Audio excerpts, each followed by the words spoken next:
This episode of the Boss Rush Podcast is brought to you by, well, you. If you want to support the Boss Rush Network and our family of podcasts, head on over to our Patreon at patreon.com/BossRushNetwork. Thanks for your continued support.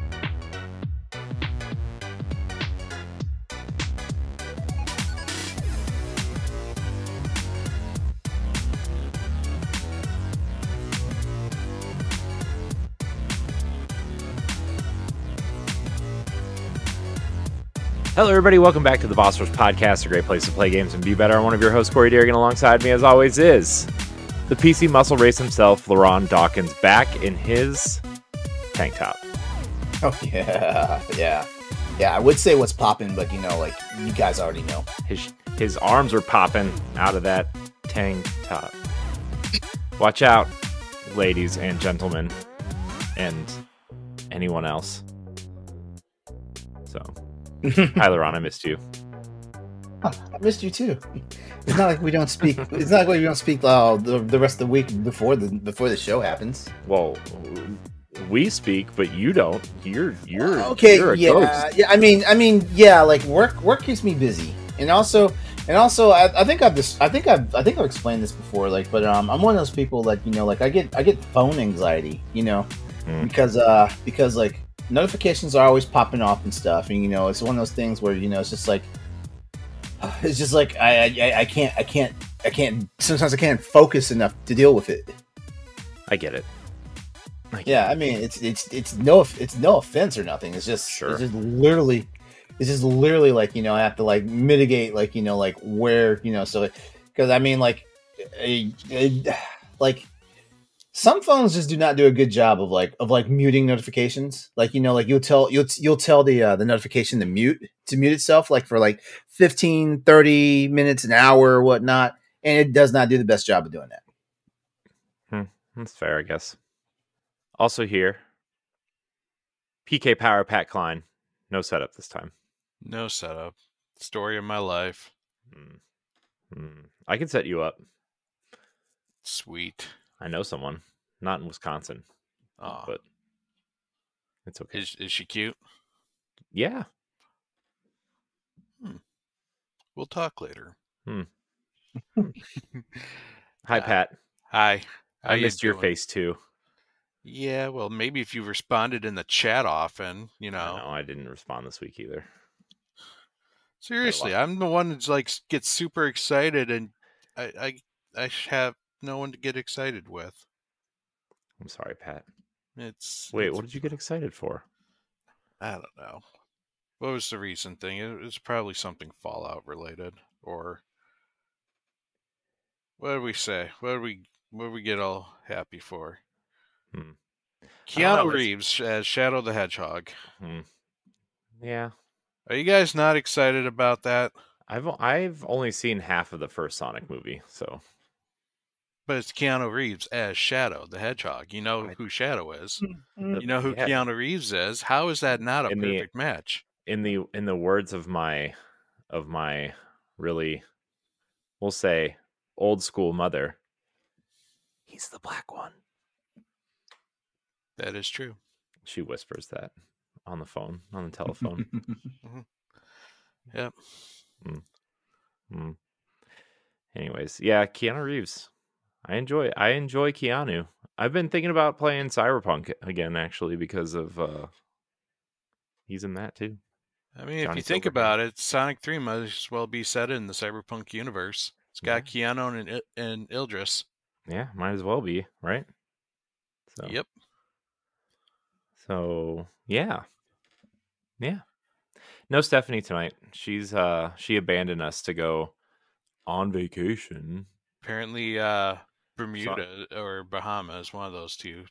Some island with a B is more important than us. Yeah. Apparently spending quality time with her son is more important than us. Ooh.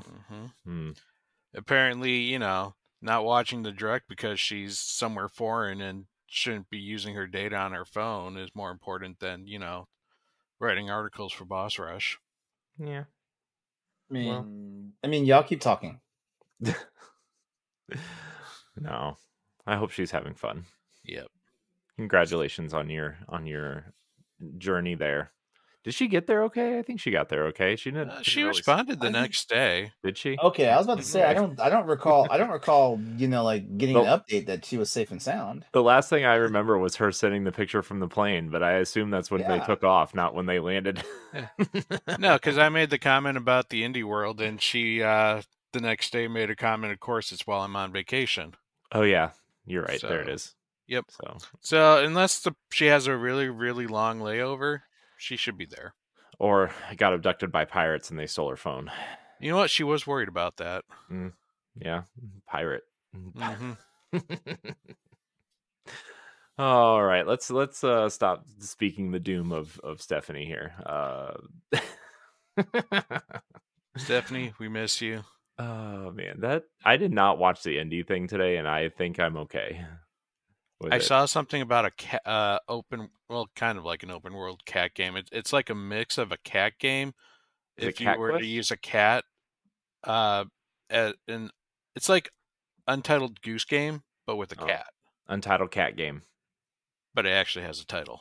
Oh, I never watched like the I the, think the it's Small Cat in a Big City or something. oh, Small Kitty in a Big City. oh.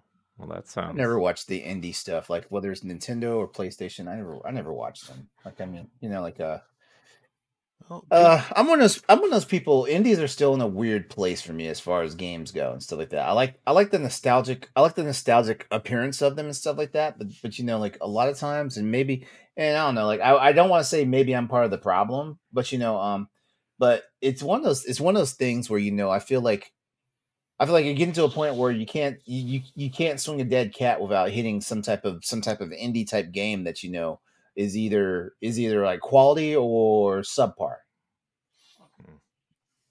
I mean, there were some good reveals in this one. I haven't watched it, but I'm looking at some of them right now. It's just kind of funny how like it the indie showcase was announced after several news breaks about Silk Song getting its rating Mm. overseas. So a lot of people assumed that because Silk Song was getting rated in Australia and Korea, that the indie showcase was going to have Silk Song in it. Ah, well, Xbox has some sort of thing with it now. Hmm So it's whatever the next ID at Xbox thing or next Xbox thing, it's going to be there. I Yeah, guarantee it. So, um, yeah, anyways, heard it here. my my feed was so full of sad Silk Song fans, and it made me so happy because I'm so tired of hearing about that game. I'm so tired of it. Oh, it's like the one game. It's everybody has that game that they're tired of hearing the fans beg for or bark over, and it's like, this is the one. This is the one. And it's not that I don't want Team Cherry to succeed. Obviously, a lot of people are excited and they're going to get their money, and I'm very happy that they're an indie developer that's going to succeed, right? We all want that, but I'm just tired of hearing about Silk Song. I hate that little white boomerang face with the red I cape. thought I thought you were a Hollow Knight Her fan though. name is I Hornet. hated Hollow Knight. Oh, I thought you were. No, I played 10 hours of it. I tried really hard because everybody's like, "Oh, it's good. Oh, it gets good after you get to the second area. Oh, it gets good once can get the maps and stuff." And I'm like, I It's don't see it. pretty. Yeah, It's well designed and it's very pretty, but mhm. it's I don't I recognize that the game is good at doing what it's supposed to do. I don't understand why there's this like extremely huge following for it, you know? Dark Souls. Oh, it's But like how that's the same way I feel about Kingdom Hearts. well, Kingdom Hearts has a Disney fan base built in, Hmm so Hollow Knight has the I don't know, sad people fan base built in. um, It's Dark Souls, but with bugs. yeah, But they're all yeah. still hollow inside. So I don't even think like the Dark Souls people. I just think it's like I don't know. I don't get it. I don't get it. I wish I got it. I hope you all enjoy it when it comes out. I will not be. So, but you know what you can enjoy our Patreon. If you want to support the Boss Rush podcast and the Boss Rush Network, you can head on over to Patreon at patreon.com/Boss Rush Network, where you can get this show 1 week early and ad-free, and perks like early access to other podcasts, voting rights, and more at the tier that's right for you. Again, that's patreon.com/Boss Rush Network. If you can't contribute financially, it's no big deal. Your viewership is enough for us. If you're watching the video, subscribe to the channel, leave a thumbs up on the video, and hit the notification bell so you know when all of our episodes go live. If you're listening on Apple Podcasts or Spotify, leave us a rating or a nice review. Really helps with discoverability. Remember, you can always find new episodes of all of our podcasts, articles, reviews, and more over on our website at bossrush.net. You can also grab merch from our merch store, 40 designs. Very excited. We're working on some mental health awareness month designs. Very excited about. So you can check those out very, very soon. So a couple things to check out. Also, going to plug these. Cordy Yikes posted a reaction video to the Indie World Showcase. You can check that out on the website or on the YouTube channel. That TikTok video she did for us that she put up has over 2,000 views now. That's pretty awesome. She's doing good work. She's doing the work I wish I could do, but don't have time for. And that's what she's here for. So, also, Mary Helen and I interviewed Joe Telesk from Guardians Mental Health last night. It was a very, very good discussion. It was very informative and fun, and Joe's an awesome guy. I hope to share more information about working with Guardians Mental Health again very, very soon. So, such a good conversation last night. I am aware that I blipped out, but I just kept going because it's going to record me anyway. So, but enough of that. Let's talk about what we've been playing on our video game systems of choice. LeRon, you still playing Tekken? You still playing Monster Hunter? I'm still playing Tekken. Tekken was the only thing I played. Tekken was the only thing I played this past week because like I was trying to rank up my character, which I finally did. I pulled it off on. I was trying to break like last week. If you heard me when we had our guest on, like I was trying to break out of the purple ranks and get to blue rank, and I finally did it. So it took me almost the entire week. Well, it took me the entirety of Saturday and Saturday night to do it. Like it was a lot of playing. But I'm now like into the blue ranks for online rank matches, and it's only going to get worse from here. So like I took today's Wednesday. I took the last 3 days off from playing any video games, but I did have Tekken turned on because I was recording all my replays and stuff before the patch happened. Because when they do patches and updates, the game is no longer able to play replays from the previous version. Nice. So yeah, just keep a lookout for my YouTube channel because like you'll see some of my replays for the path to Fujin. Cool. LeRon's doing the thing. Yeah, doing the thing. I'm having a lot of fun playing Tekken. Like I mean, you know, like I'm definitely. I love Tekken 7, but I feel like I'm having the most fun I've had in a long time playing Tekken with Tekken 8. Oh yeah, yeah, that's good. And I honestly could not say that I like Tekken 7 that much to say words even anywhere close to that. I did like Tekken 7, but you know, this game just feels like a refresh. And I know this game is also doing stuff that's dividing the community a lot. Like you've got people that swear the game is just a terrible game and whatnot, and I don't understand. Is it terrible because like it's not what you thought it would be or what you wanted? How's it terrible? Because the internet said so. That's basically every argument now. Yeah, and everybody's being sheep and just agreeing. Yep, you don't even have to give a reason. You just say it sucks, and you suck with it. Yeah, like you got the community saying that the PC side of the crossplay, is ruining the experience because there's cheating and stuff like that. All the mods and stuff that are out there do not affect online gameplay. As a matter of fact, most of the mods, if they're not cosmetic mods, are strictly designed for offline play. And And truth be told, even though I haven't used a mod in Tekken 8, like I did use a mod in Tekken 7 because I was just like, I'm not gonna play this game for hours just to get meager coins to unlock the cosmetics for these characters. So I basically like ran a mod in Tekken 7 and gave myself 9,999,000 like gold, and then bought everything I wanted. But I haven't done anything. I haven't done anything like that. As a matter of fact, I haven't even installed like cosmetic mods yet. Even though I've got a whole bunch of them saved that I'm thinking about like adding, because like the character I use, Victor, like someone made a Snake Eyes mod from GI Joe, and it looks fucking tight. Man, I love when people mod stuff. Yeah, it looks tight. I mean, the other way though. I mean, did you see the Disney Princess Mortal Kombat? Oh my god! It's yes, so funny. It's so yes. Cool. It's so good. I saw the Disney Princess Mortal Kombat. I saw the Disney Classic like characters. Man, it's so funny. It's something about seeing Piglet doing like reptiles moves, spitting acid on people and stuff. Yeah. Oh man, good times. Oh my god! Like I don't know. I don't understand. I don't understand the community sometimes. Like, I mean, like seriously, like, you know, like it's like you guys want this stuff and then you bitch about everything. Mm-hmm.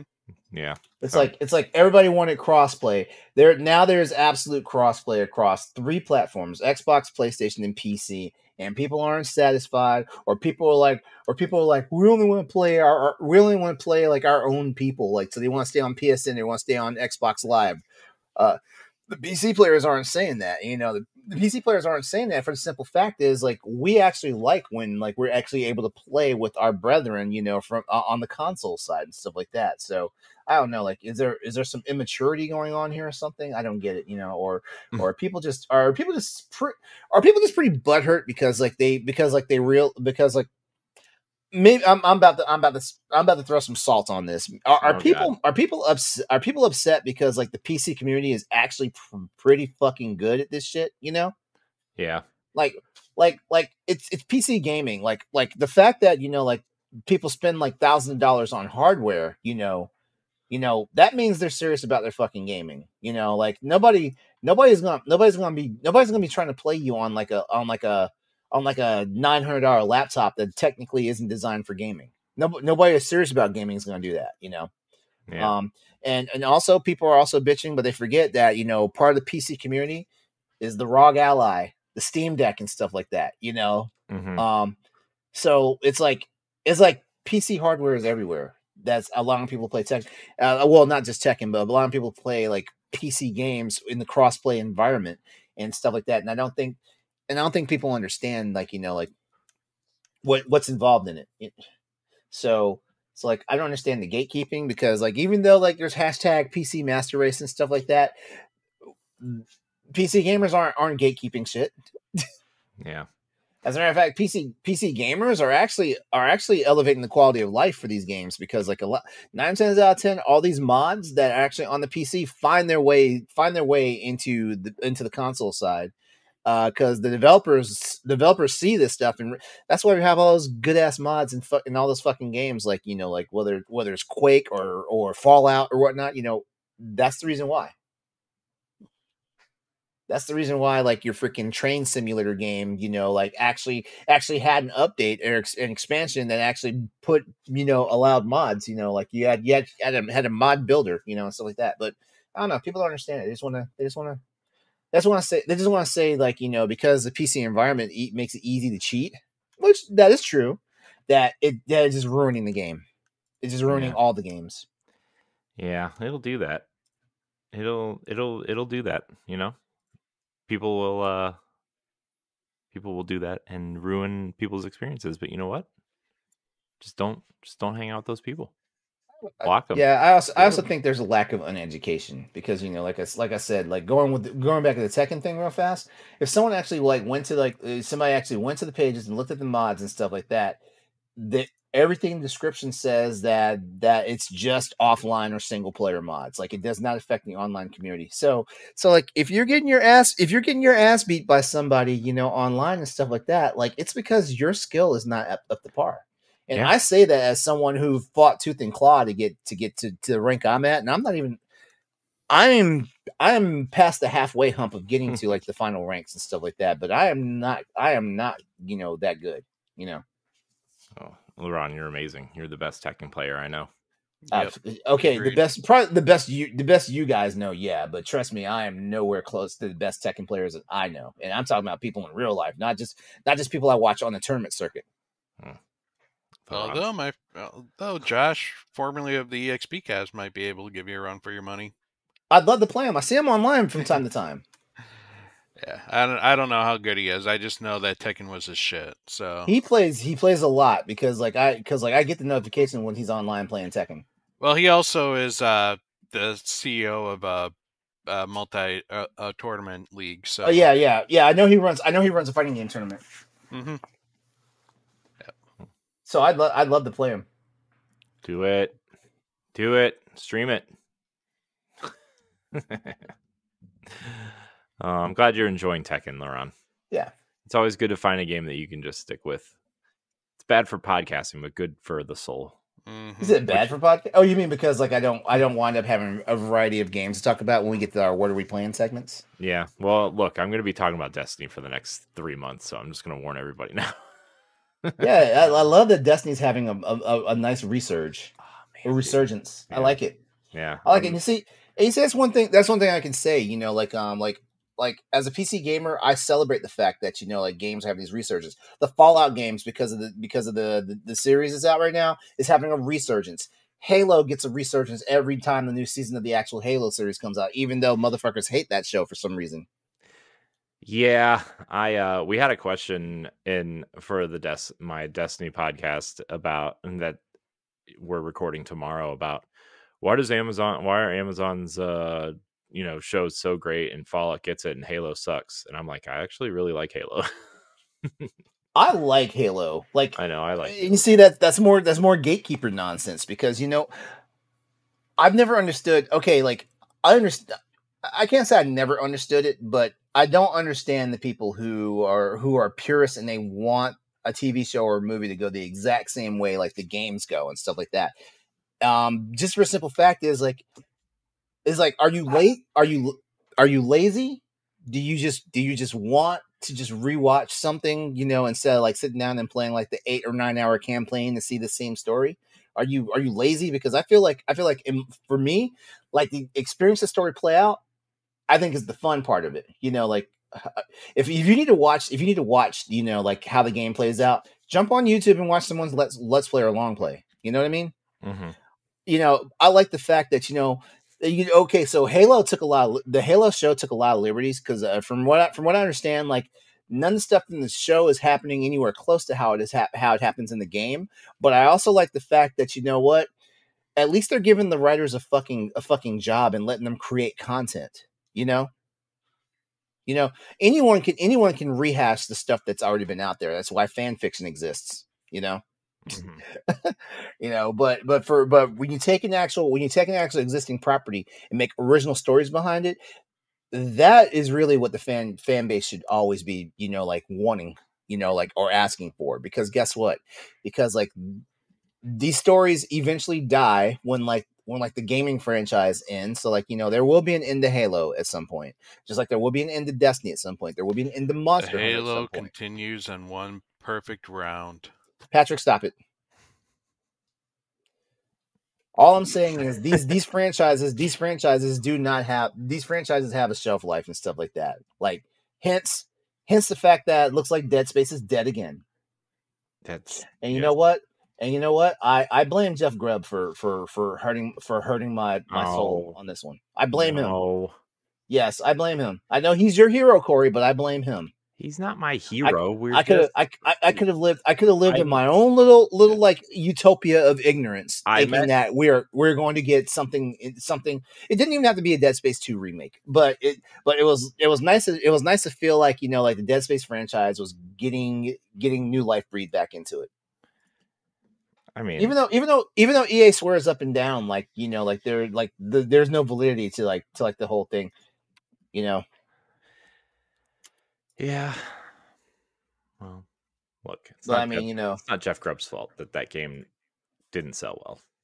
Just gonna throw that out there. well, yeah, it's not it's not Jeff Grubb's fault that the game didn't sell well, but at the same time, I believe the game actually outsold the original Dead Space. I mean, yeah, sure it did. Yeah. I don't know. Was there litmus like trying to outsell like the Resident Evil remakes? Because I mean, like, come on, like Dead Space, in my opinion, has always been niche. Just like at a certain time, Resident Evil was niche, but Capcom just didn't want to give up on Resident Evil, and they definitely didn't want to give up on Resident Evil the way EA is giving up on Dead Space. He gives up on anything that's not a sports franchise. Yeah, but you want to know something? You want to know something that's crazy? And I had to think about this. The fact that we're in an age right now where remakes and remasters are guaranteed money, and you're telling me a company like EA does not want to remake or remaster something that is literally just you can copy and paste that bitch. That's kind of what Konami does. We're living in Bizarro world, you know. It's fair. Mm-hmm. I've taken up a lot of talk time for what we've been playing. That I just talked about 4 games that I'm not playing. So I'm sorry. I mean, I'm sure you're just turning into Ed now on Nintendo Power Block, where he talks about every game that he's installing or planning on buying instead of what he's actually playing. Well, I planned on buying a Dead Space 2 remake. It's fair. It might still come. It might still happen, yeah. But more likely to be like 10 years out there now. But yeah, one day, yeah. So, well, sorry, I just had to yell at the dogs. They just started barking for no damn reason. I get it. It's fine. It's fine. Pat. Whoa. What are you playing, buddy? What? Me? I mean, unless you're not playing anything, and then I can go. I mean, I am playing things. I'm just used to being last. Well, I thought I would change it up. Is that okay? You can go last. No, I'll go now. I'll go now.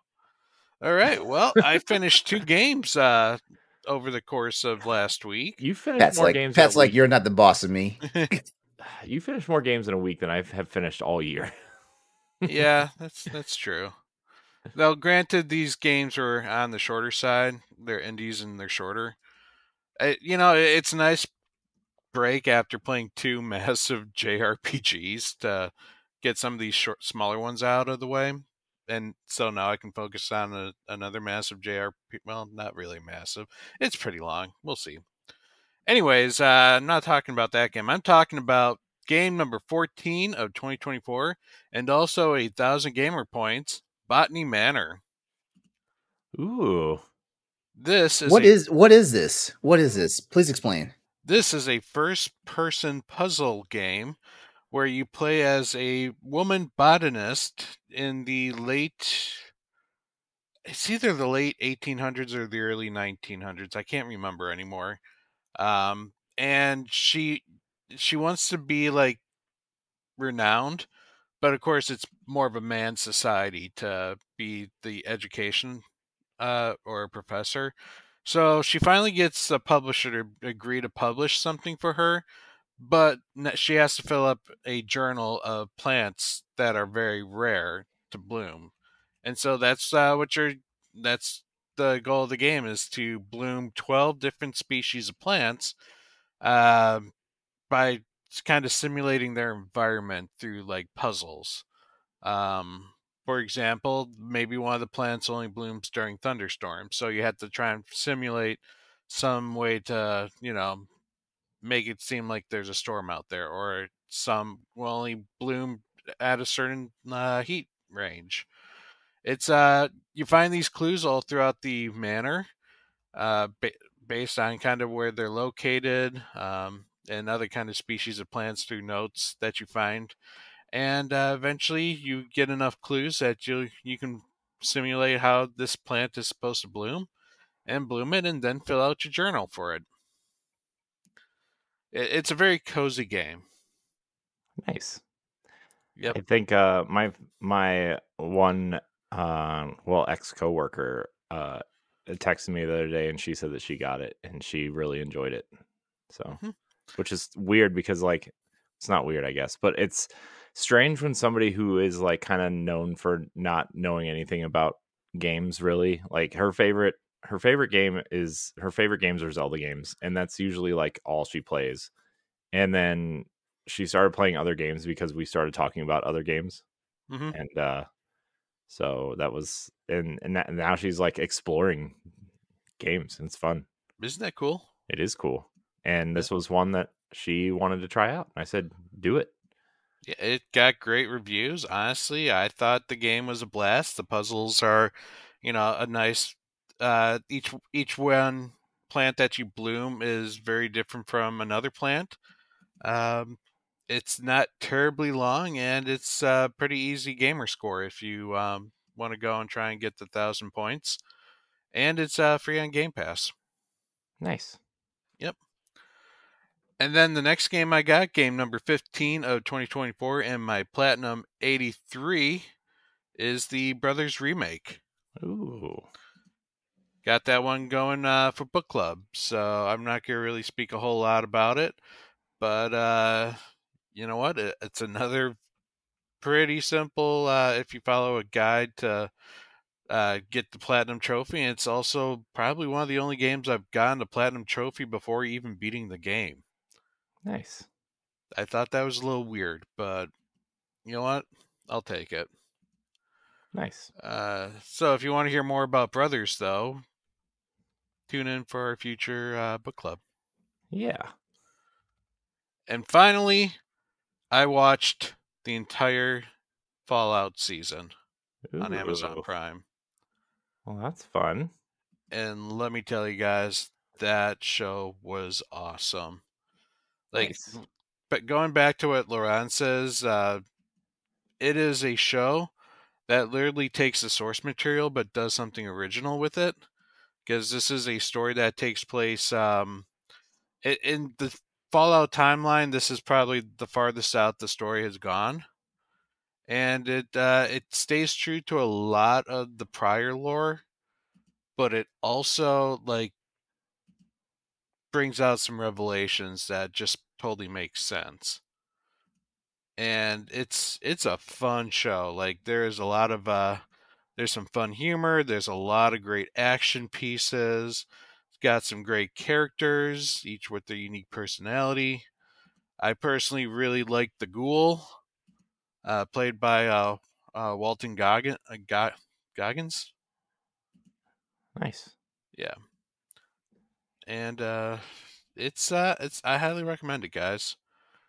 Nice. Awesome.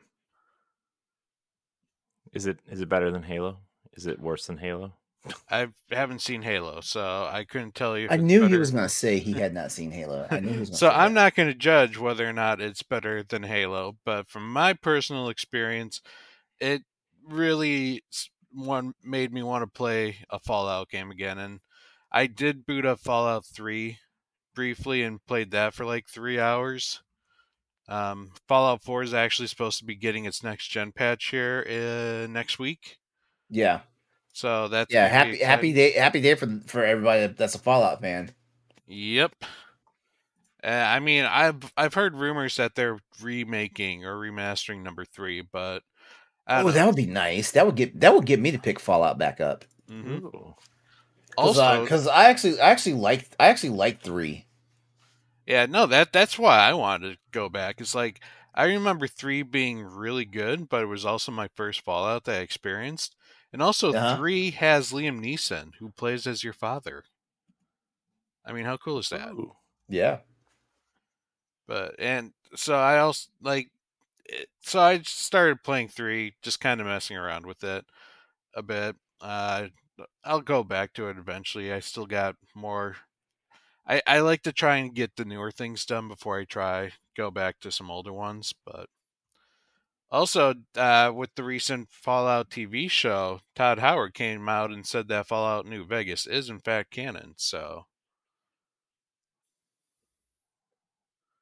Nice. I feel like Todd Howard's pulling some shit out of his ass with that one because what? like for this entire the entirety of this time, I mean, it wasn't like it was out and out said, that it was not canon, but basically they let everybody be convinced that it was not canon, and now he comes out of his ass and says that.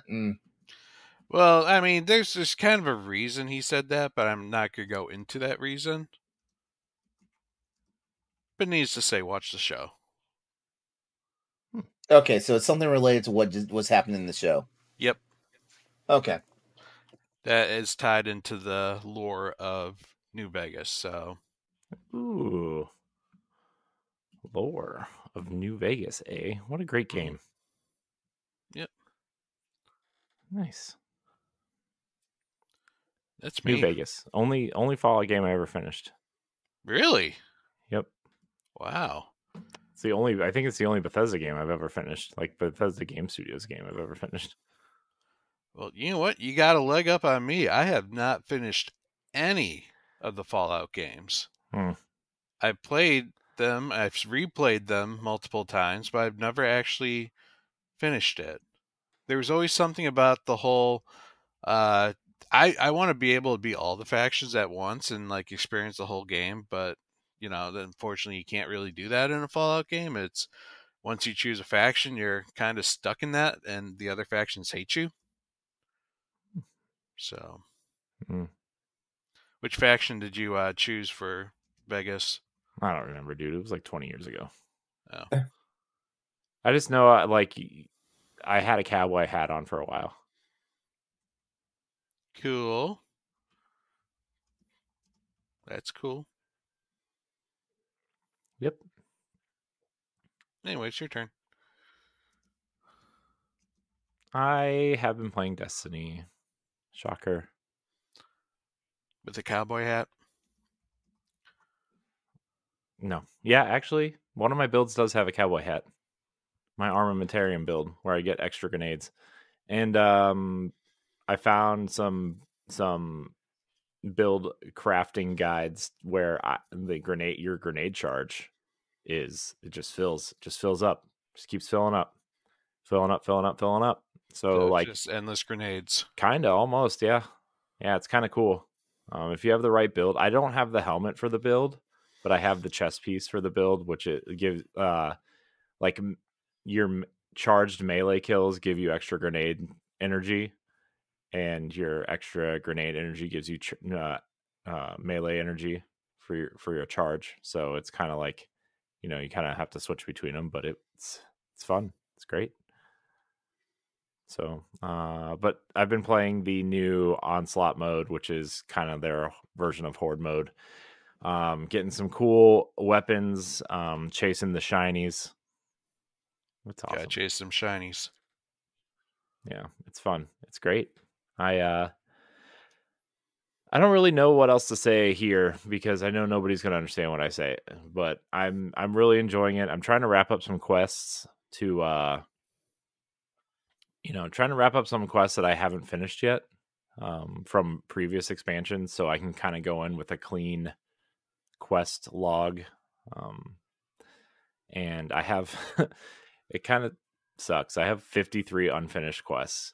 See, here's the thing. If you're not playing an online game right, if your quest log is clean. I know.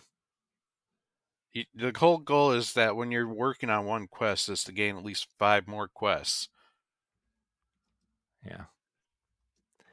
So I've been playing that. I've been actually trying to figure out like the other characters as well, or like the other classes, because I don't play any other class except for Titan, and I haven't in a long time. So I've been kind of messing around with my Warlock, and I forgot I had the Ghost of Tsushima cosmetic that I bought like a year and a half ago, and it's really dope. And I don't think I'm ever going to wear anything else. It's really cool. The Ghost of Tsushima cosmetic is probably the best looking Warlock gear in the game. So can't say that about the God of War cosmetic for the Titan or the Horizon cosmetic for the Hunter, but the Warlock, it's awesome. So I did get I got a really cool like what they did too with the weapons is they brought back a bunch of old weapons from throughout the years for this. So they brought back like this submachine gun called Recluse and a scout rifle called Hung Jury, and they brought back some exotic weapon missions that those exotic weapons are now craftable and you can get random rolls on it, so you can make them even better than their original rolls. And they're just doing a lot of cool stuff leading into the final shape, and introducing Prismatic, which is the new subclass, seems really awesome and kind of like probably what the next Destiny is going to be built around, this one subclass, because it allows full customization of all the subclasses instead of, separating, oh, well, I need to have a stasis build, so I'm going to use the ice powers. I need to have a void build, so I'm going to use the void subclass, right? It's mixing them together, and I think they're trying to see how people respond to it, because I really think Destiny 3 is happening, and lore-wise, merging all the subclasses into one subclass will make sense by that time. So I'm really interested to see. This is the most interested I've been in the future of Destiny in a very, very long time. I'll say that. And not just from like a lore perspective or a story perspective, but just like how the game is going to mechanically function after the final shape and beyond. Because it really feels like they're trying to break the game. And it's really fun. So, but I've been playing that. I did finally download Brothers. I did not play it yet, but I downloaded it, so I'm going to play that this weekend. So because I need to get that done, because we have to record next week. Mm-hmm. I didn't realize it was that late already. Mm-hmm. So good times, doing all this. Those book club games sneak up on you. Yeah, they do. It's fine though. I mean, Brothers is relatively short, right? Yeah, I finished it in like 3 hours.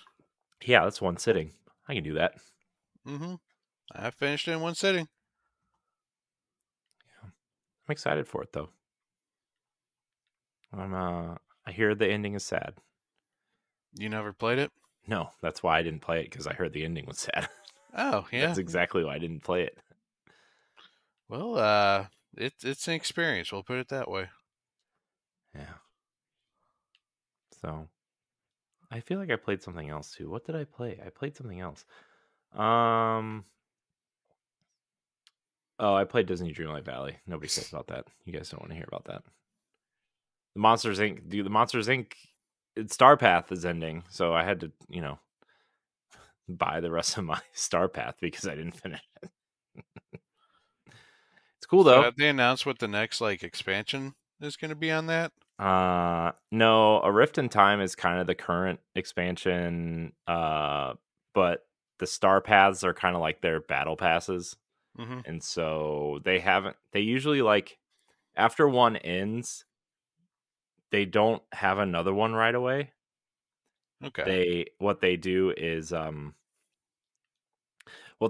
have like a small community event, is what they call them, where you can submit screenshots and stuff to their website, and if your screenshots are good or fun, or you allow them to use them in their marketing and stuff, they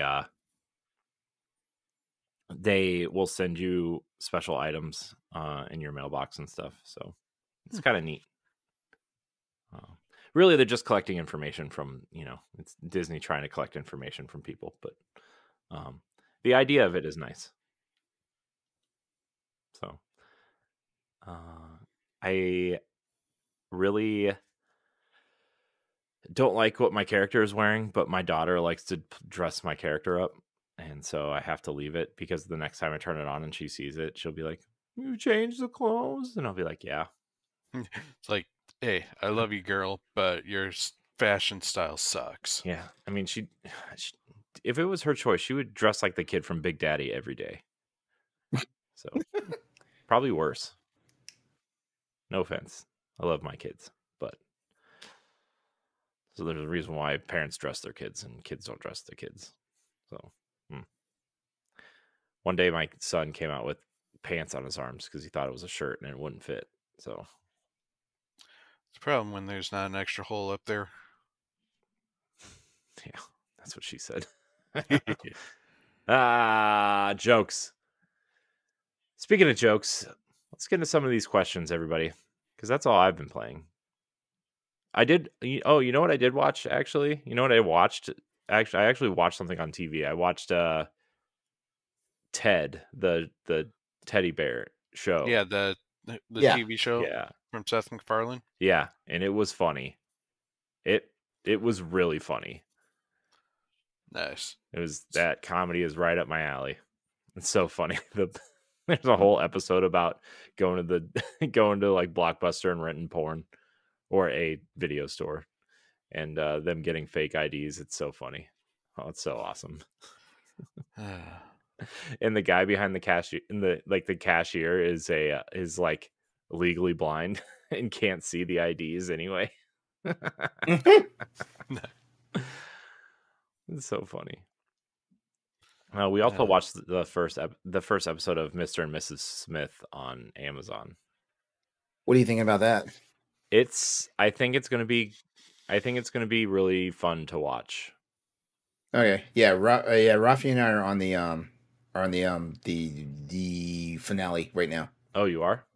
Yeah, Do you like it? I'm enjoying it. Yeah, I'm enjoying it, but there's nothing wrong with the show, but something's up with the story pacing. Yeah, I kind of got that from the first episode, Yeah, but it's yeah. I'll wait and see. I do feel like though, not to spoil anything, but the characters at the beginning should have been Brad Pitt and Angelina Jolie. why? Because that would have been neat. I don't know if those two can legally be in a room together. Who cares? Just give them $10 million a piece and you'll be fine. Just raise the price of Amazon Prime free shipping. I actually appreciate the fact that like they're doing something completely original with it. Like because when I first heard about it before I found out the casting, when I first heard about it, I was like, oh, okay, so are they going to because like the premise of the movie, and this is a spoiler for people who've never seen the movie. I don't know what the fuck y'all have been doing, for like the past 20 years now, but the premise of the movie is like they're both work for like they're not even spies as far as I can tell. There's like guns for hire, and neither one of them know they're working for a counter agency. Yeah. Yeah. Whereas in this show, like it's not the case. And so I thought if anything, we were going to see like when I first heard the premise of this show, I thought we were going to see like the origin of how like they got to where they were in like the Mr. and Mrs. Smith movie, but it's not going that route. And I kind of enjoy it because, once again, I like original storytelling. Yeah. Yeah. I hope it's good. I hope the thing is like, I know this is the kind of show that I would like. I'm watching it with my wife though, and I kind of feel like this may not be a show that she's into. You're going to enjoy it. Like they've got some really good like guest characters, guest not characters, I'm sorry, guest stars on the show and stuff like that. Like Ron Perlman is in an episode. Sarah Paulson from American Horror Story is in an episode. Parker Posey is in an episode. The guest stars are shoot. The guest stars actually are make the show just as interesting. Yeah. Well, There's a lot to watch. There's a lot to do. There's a lot to play. Oh, I mean, if we're talking about stuff that we're watching, like I watched the entire Quiet on Set documentary. Oh boy, how's that? Heavy, heavy. Yeah. Like they, and this is all based on like the stuff that was going on behind the scenes of Nickelodeon. So like think of the big names like Amanda Bynes, Jeanette McCurdy, Drake Bell, Ariana Grande. Think those names. Keenan and Kel, stuff like that, and all the stuff that was going on. It's heavy, especially when you get to the stuff dealing with Drake Bell. Like if you've been living under a rock, like a lot of people don't know that a lot of people should know that Drake Bell was assaulted, by his acting coach for a long time, you know, and like there's this weird culture, that was going on behind it, and like it was one of those things where we know how we say in this day and age, like if you see something, say something, but Hollywood subculture is if you see something, like shut your mouth or you lose your job, Yeah. Yeah. It talked about like sexual harassment that was going on in the writer's room and, like behind the scenes of production. It talked about a whole bunch of stuff. And man, it was heavy. But I'm telling you, like there's literally something wrong with you, there's literally something wrong with you. Like when you get to the Drake Bell episode, and Drake Bell took up like episode 3 and about 20 minutes episode 4. There's something wrong with you if you do not feel like like some type of like not even pity, just sadness for how that went down, watching the decline of watching the mental decline of Amanda Bynes, is wild. And and they frame that too because they frame that because even though we're talking mainly about Nickelodeon, they show some of the other like great ones too, like Britney Spears, Lindsay Lohan, Paris Hilton, Nicole Richie. They it's crazy. And they talk about like a lot of the stuff, like a lot of the racial stuff that was going on, there was no equality. And and then the fact that Dan Schneider was like doing morally dubious stuff with these children, that I'm not saying that he was doing anything that was like predatory or whatnot, but he was doing morally dubious stuff, always wanting the female actresses, the young female actresses, like give them massages, and stuff like that, like neck massages and back rubs and stuff, and yeah, it's woo, it's a bit much, yeah. Yep. No, it sucks. Just kind of what everyone through the Hollywood, like just children in Hollywood in general, just get treated raw. Not even just children in Hollywood, like anybody yeah. anybody that fits a certain profile that like I'm not saying like that would not stand up for themselves, but some people are just not able to like defend themselves properly, or some people are just automatically a target based on their looks, their demographic, or whatever, and stuff like that. And the whole organization knows about what's going on, they just keep silent. Like that's yeah, this reminds me of is they overlook it. Yep. Yeah, the women's gymnastic team and the doctor. God. Everyone knew that he was doing it. But yeah, they just shut their mouth because I don't know why, But you know what? Yeah, it's just wild, It is. Anyways, we got questions, right? Sure. Yeah, we do. Let's stop talking about what we've been watching. Why? It's fun. It's fun. Yeah, I mean, I'm watching you, LeRon. Should I after we finish recording, should I just leave my camera on the rest of the night? Sure. I mean, the bed's right there. I'll give you $1. Mm-hmm. $1? Come on, man.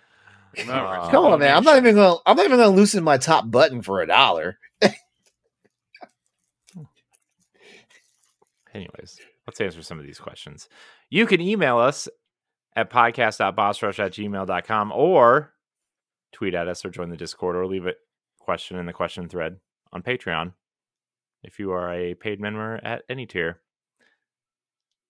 So, Our first question comes from the One True James via Discord. Do you have any thoughts on Child of the Sun and why it seems to have underperformed despite wide marketing? Have you played it? It's underperformed because I've never heard of it. I've never heard of it either. I don't even know what it is. Pat, this seems like something that you would play. This sounds like a game that you know about. Is it an indie? Is it an indie, first of all? Oh, Pat's looking it up. So, Children of the Sun. Children of the Sun. Children of the Sun. Children of the Sun. What are you? What are you? A supernatural sniper game where you control the path and speed of just one bullet. Oh, this sounds like Sniper Elite. A little bit. Except, you can control the bullet. Tactical third, yeah. Oh. Basically, you're guiding the bullet so that you only have one bullet, and you have to beat the mission using that one bullet. I never really heard of the game. I mean, it sounded a little bit familiar, but I don't recall ever seeing marketing on this one. Yeah, I don't even know what All right, based on the description, it sounds just niche enough that that nobody's really going to know about it, and it'll wind up having a cult following like 10, 15 years from now. I feel like Devolver put more marketing into Pepper Grinder.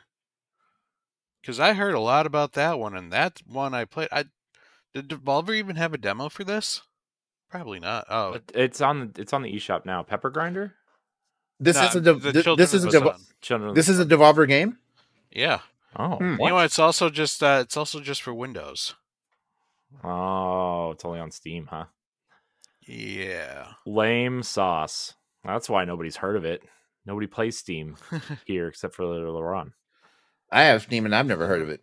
Wow. This seems like it doesn't show up in my. Hold on, let me open up Steam right now. I don't think it's on my curated page. That's a little weird for a Devolver game to not be on other platforms. Maybe in the future. Maybe, but I don't know. It's not like Steam's out there making exclusive deals for things. Yeah, it's not on my top page. Like I don't see it. Yeah. And I mean, my top page is definitely not like curated. It's not curated for me because like if my top page was curated for me, then there's something wrong with the fact that I'm getting freaking. Wait, what game was I just saw it? Well, actually, I don't know. Content warning. That might sound like it might hit my algorithm.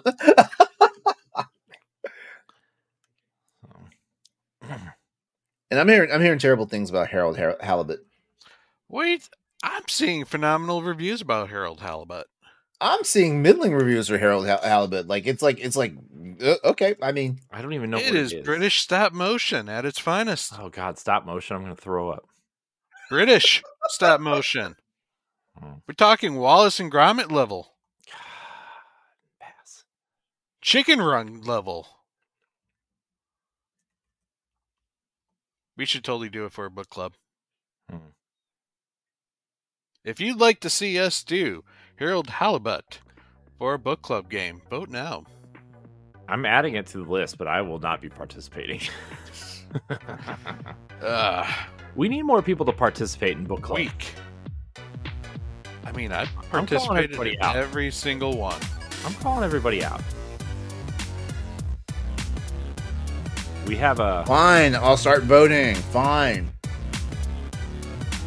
If you want to see how you can become a Patreon producer, head on over to patreon.com/BossRushNetwork. The Patreon producers for this month are Adriel Munger, Austin Campbell, Celeste Roberts, Christian S., Sana Deering, Francisco Santillan, Matthew Kiel, and Todd Oxtra.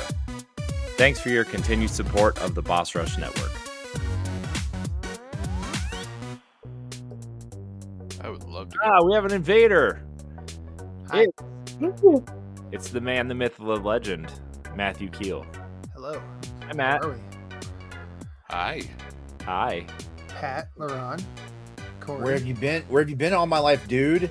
And by all my life, I mean the last 6 weeks. The last 6. Well, not to kind of It's like I'm the inaugural member of your stalker club. I mean, actually, you're not. But that's Okay. Who is he? Who is he? it was a she, actually. Oh, we're not going to talk about that because. Okay, if it's mother of your child, if it's mother of child, I can't compete. No. Reba was not okay. the first. Okay, then that winch. No, the person who, I don't know if this is possible, but it seemed like I ended up making peace with my stalker somehow. Oh, so you just accepted What did them you into your life? What did you do? What did you do? What did I do? I had a conversation. Really, I'm like, look, oh, the lame. Yeah, I tried to take the peaceful way out. I'm like, hey, look, this isn't gonna happen. This is not. We shouldn't do this. You know what's wrong. I'm they uncomfortable. Listen to that. And what? And eventually, like it did not happen. I did not make this basket on the first shot, but I tried to meet them where they were at. I'm not saying that this is a way to deal with it. In general, it's probably I probably made the wrong decision, but you practically were giving them what they wanted. It turned out like okay. Yeah, sure it did. But ultimately, they I guess they found somebody, and I no longer talk to them anymore. So they found someone. Trust me. I'm always going to be obsessed with you. I mean, you have shoulders and arms like that. I will allow it all day, sir. God. This feels like an after dark topic. We're not there yet. Why is Corey blushing? We're talking. Matt and I are having a conversation. Why are you blushing, Corey? Because I want to be in the middle. Eiffel Tower style. All right. High fives over the top. On that note, we're building a bridge. No. Yeah. Question. Also, it's not that Baltimore bridge. We're all right. Yikes! Too soon. It'll contort, but it won't break. You know what I'm saying? Oh God. Anyways, Sam Hall writes in via Patreon. What is your favorite game series that you have never finished a game in? Have you played any games in that series, and do you plan on finishing them? Wait. Favorite game series, but you've never finished a game, like a game in the series, or just you kind of like lacking on like one or two entries in that series. I need better clarity because I think I understand this one. I understand this one. So so like how there are a lot of people. Yeah, I'm in my age group. I'm in my mid 40s. They became 25. They became parents in their like 20s or 30s, or they just work too much, or they tried to keep a normal sleep schedule. And you can't really do that if your favorite game series is like Final Fantasy or Dragon Quest or I'm 44, LeRon. Or if you are, I acted. My secret is dick jokes. But if you are into like the longer RPGs, like it's really hard to finish them. Like, look at you, LeRon. You like Monster Hunter a whole lot. I like Monster Hunter a lot. Do we ever actually finish those games? Well, that's a continuous game. Like, in my does opinion. it end? No, because like the grind never stops. There's no way you have 100% of all the gear and all the weapons. I have everything in Monster Hunter Rise Sunbreak. I have it all. Everything. I have every stupid bow gun in that game. I have every dumbass longsword.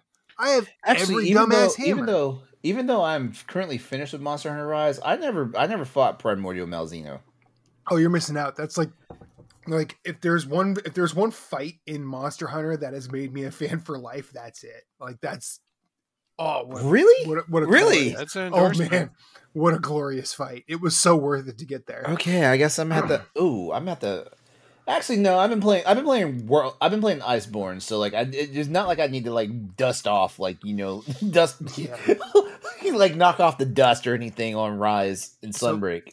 Getting back to Sam's question, I totally get this because there are people, gamers, that don't always get to finish everything they start because many gamers feel the need to keep up with the constant stream of newest, latest, new hotness. That's true. I do know So- that feeling. Like I'm not one of them.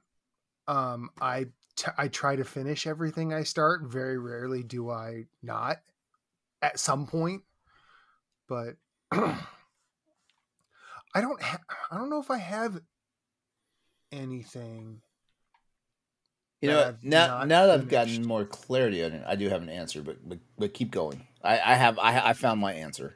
Then I Found will his I will reason. I will step aside and let you have Oh. the reason because I was just trying to clarify the question, not answer it. Oh, okay. Well, I can answer this question because, like, I'm not gonna say it's a favorite game series, but I do like this game series. But I have not actually, like, made the investment of actually like beating it, and this has multiple games in this franchise right now, and that is definitely the Horizon Zero Dawn series. It's a good series. It's my only platinum. Is that first one? I mean, I More love platinum, everything my about friend.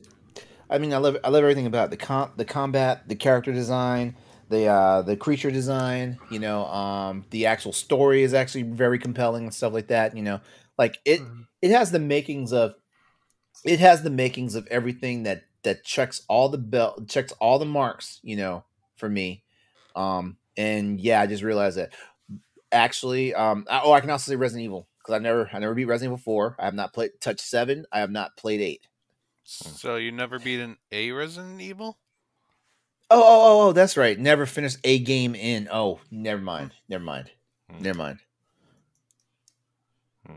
have a few. I mean, Xenoblade is the big one for me. Every time I play it, I love it, but those games are way too long. You've never finished any of those games? Okay. No, I put like 70 hours into Xenoblade Chronicles X too, and I never finished it. I got to the Now, point X- where like you could take your mechs and fight the dragons in the air and stuff, Mm-hmm. but I never finished it. Now, X is the second game in the series, right? X is Technically, yes. but it's a spin-off. Yeah. Oh. It's set in the same universe, but it's not part of the main story. Yeah. It's Because there's actually- JRPGs are fun. yeah. Well, they didn't realize that Xenoblade Chronicles was gonna spawn more stories. I think Yeah. they just kind of went with like they tried to do something different, but slapped a name on it, and then finally they came up with Xenoblade Chronicles 2. Yeah. Can someone please tell me, like, is this related to Xenogears? Yes. Yes. Is it related to Xeno? I'm sorry. Yes. Wait. Is it related to Xenogears and Xenosaga? Yes. Because Xenosaga was technically Spiritually, Cosmos is in Xenoblade. yeah, as Both of them, the blue one and the purple one. I don't know about Xenosaga. she's No, not wait, an no. actual character. never though. mind. She's just the blade, like one Never of the mind. random. I'm thinking of she plays. Xenoclash. I don't think Xenoclash is related to. No, it's Xenogears. Then you have the Xenoblade, it's Xenogears. Then it's the Xenosagas 1 through 3, and then it's the Xenoblade Chronicles. Mm-hmm. because as much as I love Bat and Kados too, they did. Oh. That's not Xenoblade. I know, though. but they It doesn't did have that. anything to do with them. I know, but I'm just saying they did that. Monolith did that series. Because as much as I love Xenogears, like I tried to like Xenosaga, and I felt like there was just a disconnect. I really liked Xenosaga. Xenosaga was good shit.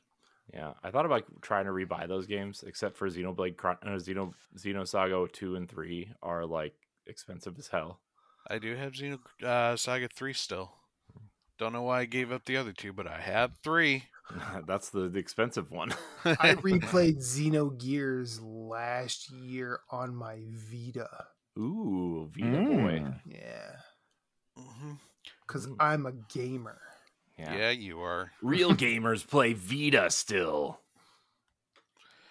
Yeah. How big's your memory card, Matt? I don't kiss and tell. That big, huh? I do want to say I am impressed with how Halo multiplayer your voice got there for a second. Yeah. Look, man, this is my 4th show this week. Okay, I'm very. I mean, I was waiting for you to go Slayer. They can't say Slayer anymore. Why? I don't know. Why not? You can't say Slayer. They don't say Slayer, and they don't say SWAT anymore. Because cops, I guess. So I guess bad. so. SWAT. No, well, swatting is a thing that does happen. Slayer, the only thing I can think of is the band finally caught up to it, and that's what I'm thinking. Okay, maybe Slayer's back in it, but when I was playing it when it first came out, they called it Team Deathmatch. I'm like, oh, okay, Team Deathmatch. Well, Slayer was always every person for themselves. Yeah, well, there's Team. It used to be called Team Slayer. Was the really? Was the 4v4 and 8v8 stuff? Huh. Slayer. Yeah, there you go. Well, if I had a series that the one I would say would be the Shin Megami series. Really, I've only been in Persona 5 and 3, and I have literally like 10 other Shin Megami games I have not beaten. Better get on it, Pat. You're a fake fan. But since I guess I don't know if you want to throw Persona in the Shin Megami series, even though they are part of the series. Don't say something that'll piss people off. I know. People tend to get real mad when you start doing that. Yeah. If you include Persona, you have to include Soul Hackers and Digital Devil Saga and all these. What's the other one? What's the other kind of main one? Well, I mean, you have the baseline, the Shin Megami Tensei. You have the Soul Hackers, Devil Summoner, Devil Survivor, Soul Hackers, Persona. Too many. Yeah, and the funny thing is, it's like I got 5 for the 3DS. I have like 4 for the PlayStation 4 that I still need to be. I got a lot. I've only beaten Persona 3 and Persona 5. The entire series. I would say the other series for me would be Nier. I played the original on Xbox 360 for a while, and then I played about 20 hours of Nier Automata, and then I just stopped for some reason. Yeah, you loved that Switch port. Yeah, it was really good. It's one of the best Switch ports I think I've ever seen. Yeah. Not that game is like super intense, but it looks really good on the OLED too. Got to get right up close to it. I make myself laugh. It's fine. I know I'm not. Hey, someone's got to make you laugh. Yeah. I'm trying to think of series I like with games I've not finished in them. I think so. I like the Yakuza series, but I've only finished Yakuza 0. I started 1, did not finish it. What brought me into the series was Like a Dragon, and I never actually finished that because I wanted to play the others so badly. Mm-hmm. So I guess Yakuza is probably it for me. Yeah, I would allow it. There's enough in the series that if you play 1, then, there's still like a whole bunch that you haven't played. It's like you haven't played the series yet. Well, I mean, what's crazy about the Like a Dragon series is like I'm old enough to remember the first entry into the series. I remember when it was a big deal because I'm one of the people that was still reeling from the fact that there was no more Shenmue. Yeah, but it was almost exactly like Shenmue. Exactly, and I don't know why I never got into it back then. I guess because it was too niche. I guess Not only that, it's had Mark Hamill play as Goro Majima in the original. Mark Hamill. Mark Hamill. What a guy. Yeah. Yep. Man. Shall we move on? Sure. All Yeah. right. Oh, this is the wrong doc. I almost read an After Dark question. Not there yet. What is the worst gaming related purchase you've ever made? This is from Todd Oxtra, our friend, our pal over at Secret Friends Unite. I know Todd. Secret 10 Friends years. Unite. Happy birthday, Todd. Happy birthday, Todd. Happy birthday. 1 year shy of the big one. The half-century mark. Maybe he doesn't want that to be known. What's your worst gaming related purchase you've ever made? Oh gosh, how much time you I got? don't know. Like I don't know. Like I bought so many bad games that they've been purged from my memory. Which I don't know. That's kind of bad because that means I could make the mistake of purchasing them again. You know. Yep. Man, after like the PS2 era, I was like really careful of which games I purchased and which ones I didn't. Because there was a lot of trash on the PS2. I feel like the PS1 Nintendo 64 era is when we basically learned what shovelware meant. Yeah, it was. Yeah. The worst Tetris game is on N64, by the way. Worst gaming related purchase. Oh, why did I forget about this? I'm one of those people. I was a proud owner of the 32X, the Sega 32X. Ooh. Why did I spend $200 on that damn thing? Because it was the 32X, man. Like it barely did anything to enhance like your existing cartridges, man. It's true. I was definitely Team Sega because during that run of the Genesis series, like I had the Genesis, I had the Sega CD, I had the Sega CD, like the actual slide attachment to it. I bought the 32X, and I bought those revamped controllers that came out, the like 6-button ones. Yep, I bought those revamped controllers when that came out. And then when they downsized the Sega CD and made the Sega CDI, I bought that, which that's a good purchase. I'm going to say that was a good purchase. That was the one that had the Genesis 3 on it, right? Yes. Yeah. Yeah. Man, what a time! So if you had it's funny if you had the Genesis 1 and you bought a Sega CD, it came with that extender. Remember the extender that came with it? Yeah. Oh my god, it was awful. I mean, at least they found something to do with that RAM cartridge slot that they never built an actual RAM cartridge for. Right. And then they did the same thing in the Saturn, and then but they actually no. They never released it. They never released the RAM expansion in the United States. I imported that bitch from Japan, and trust me when I say every Capcom fighting game was arcade perfect with that motherfucker in there. Nice. For the arcade Genesis? Perfect. No load times. Sega Saturn. Saturn. Oh. Yeah. Like no load times. Like all the little graininess of the audio and stuff was crystal clear. Like I mean, like it was like you just walked into an arcade and just started popping quarters and just went to work. Mm-hmm. Nice. Yeah, like I do say like even though Sega Saturn did not live a very fulfilled life, man, that was my favorite console of that era. And that's saying a lot considering that I retired like 3 PS1s. Wow. in that generation. Well, the Saturn was the best place to play fighting games, though. True. So, I think that's why a lot of fighting. But the Saturn also had some damn good like JRPGs back then too. Yeah, I mean they had a Panzer Dragoon, right? That was, I mean, that's not. Yep. JRPG, oh God, man, was, I am so mad. Like I had like Panzer Dragoon Saga. Mm-hmm. Yeah. I don't know where it went. I know for sure it must have gotten stolen from me because I do not remember ever trading that into a GameStop. All I know is I had that and it is lost, and now that game is worth so much money. Yeah.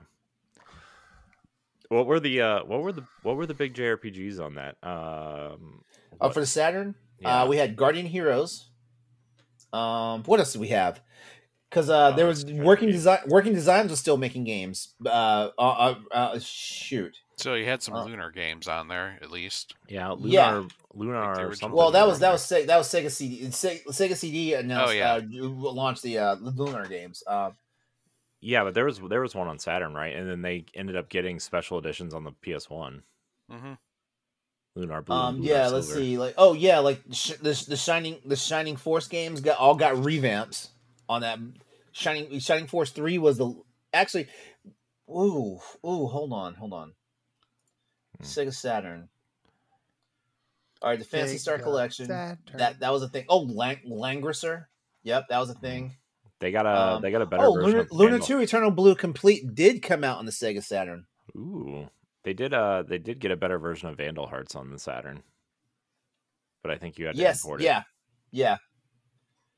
So. Yeah. Oh, Sakura Wars. Yeah. Oh, that was a mainstay for. What was wrong with Sega never letting that come to the United States? Because they had like two that came. They had two that came to the States. Okay. Yeah, one came to the States in the past few years. Yeah, no, they had Farewell My Love, the one that took place in New York for the PlayStation. Was it PlayStation? For the PlayStation 2. And then they tried to reboot the series, and that one was for the PS4. And that one was just called Sakura Awards. I have two worst gaming purchases. Two. I want to hear it. One is because accidents happen. Accidents happen. And the other is because I got embroiled in a trophy war. And I was trying really hard to win. You were trying to one up someone in trophies? I ended up doing it, but so I got the win. The trophy war was real about 5 years ago, LeRon. Yeah. I know the trophy war was real. Like I like because like depending on the game, like I would also get embroiled in a trophy war depending on the game. Like I started looking at easy platinums to get because everything was weighted. If you get a ton of platinums, it's really hard to catch. Mm-hmm. But there's this game on PSN called Orc Slayer. It is probably the worst game I've ever played. That sounds like it's going to get you into trouble. No. I mean, honestly, it's literally a first person shooter where you're just killing orcs. Like there's no like illicit content. There's nothing really like questionable about it other than the fact that you can see it's the only game I've ever looked at and go, man, this is really just not finished in a way that like is a problem. Like you could talk about games that release and they tack on DLC and everyone's like, why didn't they just finish the game? This is actually like it's like 88% developed. Like that's what's happening. Like hitboxes are weird.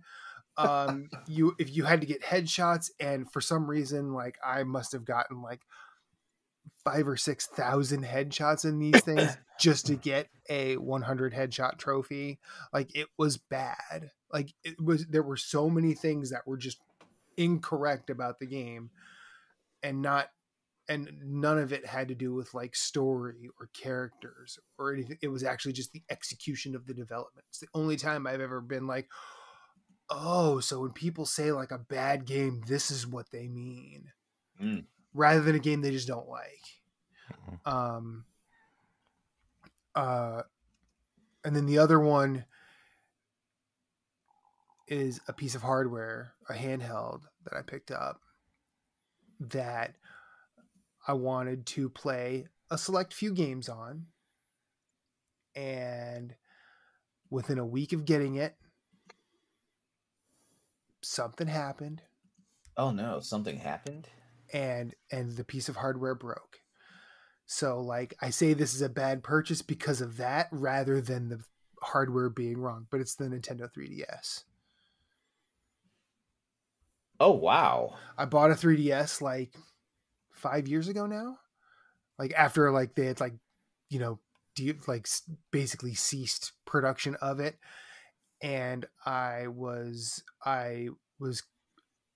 doing. I had planned to play Persona Q on it.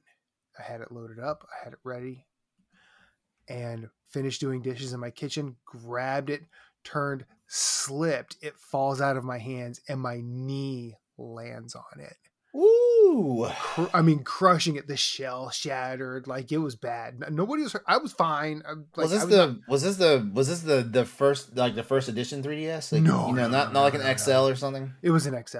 It was an XL. Oh God. And Oh, I'm sorry for you. Yeah, it sucked. So I'm like, wow, that's like, and I had to pay a couple $100 for it. So I'm like, that sucks. Oh, I have another. That worse. that Earthbound save is gone.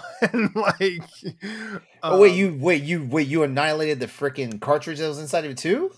Oh, it was digital. It was digital. Okay. Yeah.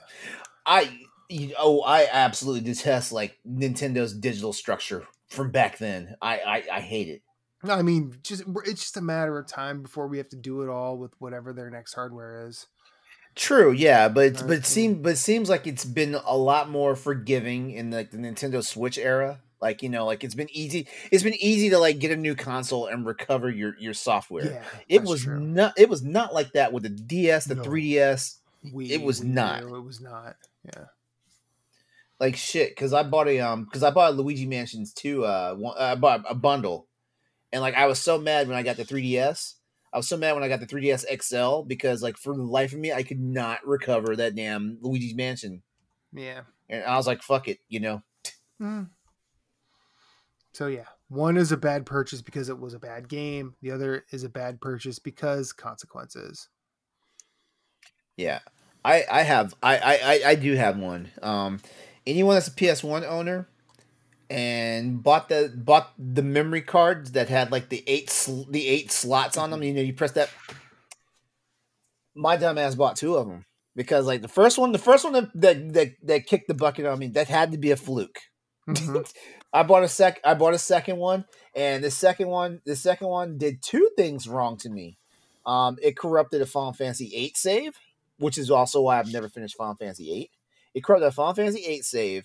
But also because when you try to go into the menu system and delete that corrupted save, it corrupted everything else on the card. I was done. That's why I've never beaten Final Fantasy VIII. Yeah, I remember working at Toys R Us and warning people specifically against those cards. It's like, was that Mad Catz? It was one of those third-party brands. Basically, with memory cards, you stuck with the first party. Yeah, you know that's the thing too. You know how certain demographics of gamers, like they've learned not to trust certain things. You know, like for example, like Nintendo up to a certain phase. Like Nintendo, if it did not have that Nintendo quality of seal on it, you knew not to buy it. You know, PlayStation owners had to go through like the whack ass fucking third party memory cards. Everybody up until the Xbox 360 era had to deal with fucking shitty ass Mad Catz controllers and Mad Catz accessories. Period. The only thing Mad Catz that seemed to work right was the Mad Catz version of the Game Genies. That was the only thing that Mad Catz made that ever seemed to work right. What was it for Xbox? The things that Mad Catz got right were the things that were supposed to not work right. Yeah. What would be the Xbox equivalent of and don't say the Xbox 360. Don't say just the system itself. With his history of the red rings. I mean, that whatever. Because that got fixed eventually. Right? Did it? I mean, who knows? Does it ever get fixed? If they didn't fix the red ring thing, there was a problem with the hard drive. Right. And like that shit happens. It sucks, but it happens. It happened to me once. Like I know. I'm not one of the super unlucky ones that had to do 3 or 4 of those. But I feel like with Xbox, I don't really think there is one of those. There wasn't like a third party something that just everyone everyone learned their lesson off of. There's always some ratchet ass third party stuff. We know this. Yeah. I mean, remember the Super Scope? Oh God. Yeah. That was a third party. That was a first party peripheral. Okay, ratchet ass first party. Then shut my mouth. There wasn't anything that used the Super Scope other than the Super Scope game. Exactly, it was stupid. The robot, Nintendo's fucking robot, was bad. Oh yeah. No, Rob was fun. Rob made me had a friend. Shut up, fanboy. Look, you know, Rob and Gyromite were a match made in heaven, but that was it. It's fair. I mean, even okay, you want to talk about the worst, and I'm gonna say it right here and now. I don't care. Everybody in the Bosch Rush community, come at me. None of these 3. The worst Nintendo accessory ever put out, the Power Glove. I fucking said it. Yeah. That thing was dog shit. We all bought one because it was in that cool ass wizard movie when we were all in 4th grade going, I could be Fred Savage playing Super Mario 3. That'd be great. Oh, okay. She thinks he's cute because he has a power glove. That thing is garbage. Okay. So everyone who's had a power glove has experienced one of these 3 things, but not all 3 at once. Did the D-pad fail on you, or basically like misfire on you? Sure. Was it the number keys not registering when you pressed them? Like you basically were breaking your wrist trying to press the number keys. Yeah. or was the gyrometer just ass on it? All of the above. All of the above. All of the above. I feel like the worst of Sega's things has to be the Game Gear. I have a Game Gear. I think it was just for the. Well, actually, it was for the battery. It was for the battery and the screen burn in. Like it was just poorly. Yeah, poorly made. Yeah, I mean, sound quality was great on it though. Like, man, them speakers and that audio processor was the shit. I knew a kid that had one, and I was like, man, you're over here playing handheld games in color, while as Austin over there is playing Mario Brothers in black and white. What a dummy! But you also needed like 500 AA batteries. And let's be real, man. Like the Super Mario. What was the Game Boy Super Mario games? Super Mario Land. They could have been better. There was a lot to be desired on those games. Oh, sure. Super Mario: The 6 Golden Coins was pretty freaking awesome. I never played it. Me either. Okay, you know what? We're ending the podcast so that Corey can go on to can I derail your order, because I really want to talk about what I've been playing. But we already talked about what we've been playing. I know y'all did, but I had to put a son away. I had to put my son to sleep. I had to put my kid away. It sounds like you put him in a cage. No, he's just in a drawer upstairs. It's fine. He's fine. There are air holes. He can breathe. It's cool. He's been fed. Did we have any other questions before I do that? Because I don't want to. I mean, we do, but do it. Let's do it. Let's go. God, this is the After Dark doc again. Okay. Our last question comes from Midwest Side Quest via Threads. Which video game character smells the worst? Well, based on personal experience from the Earthbound guide, it would be Belch. Because the Earthbound guide had the scratch stickers. I'll bet you Donkey Kong's got some ripening going on. Oh, some terrible BO. And then let's not even bring up Funky Kong. There's a reason it's called Funky. Exactly. Grandpa Kong ain't smelling right. I imagine that the ghouls from Fallout will probably smell pretty bad. In fact, most characters from Fallout would probably smell pretty bad. I mean, post-apocalypse, hygiene kind of goes out the window. The pig monsters from Ghouls and Ghosts. Oh yeah, that's a good one. Rocksteady and Bebop probably don't. Oh smell great. God, you just know the funk is insane with those guys. I mean, the Krang. Come on, you kidding me? You know, Actually, Shredder. actually, I feel like the Krang would. They actually have. I feel like Krang has very good hygiene. I'll bet you Shredder is ripe under that armor. You know, it's funny. It's funny. We're talking about Ninja Turtle characters because, like, the Teenage Mutant Ninja Turtles have invaded Street Fighter Duel. Yeah, and they also live in a sewer. They probably smell like ass too. Yeah.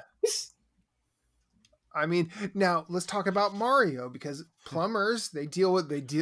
Oh, he's always going down them fucking pipes. Yeah. So like, what's his proximity to actually doing plumbing? You know, before saving the princess, is he like? Was he just home and showered when she called and needed his help, or was he on the job and then slipped into the Mushroom Kingdom? Was like, well, where am I going to shower? Oh no, I ate this flower and now I spit fire. Like, what am I? I don't know. Given his heritage, I think he would at least have some sort of clone. Yeah, probably. Yeah. Mm-hmm. Well, or at least smelled like spaghetti. Is Toad like Is Toad actually like a fungus? Because yeah, I'm curious about that too. I thought they answered the discussions whether that's a hat or his head. Yeah, no. Well, they answer it in the Mario movie. He clearly takes it off. He just has they two retconned it because I'm pretty sure Miyamoto said it was his head. No, because he took it off in the cartoons too. Those aren't canon. Those aren't canon. Everybody sure knows is. that. No. No. As much as I would love Captain Lou Albano's Super Mario Brothers Super Show to be canon, I don't think it is. Sure it is. Why not? Still There real to me, damn it. Yeah. I'm trying to think They liked part of that show because they used the song in the movie, sort of. Super Mario, do the Mario.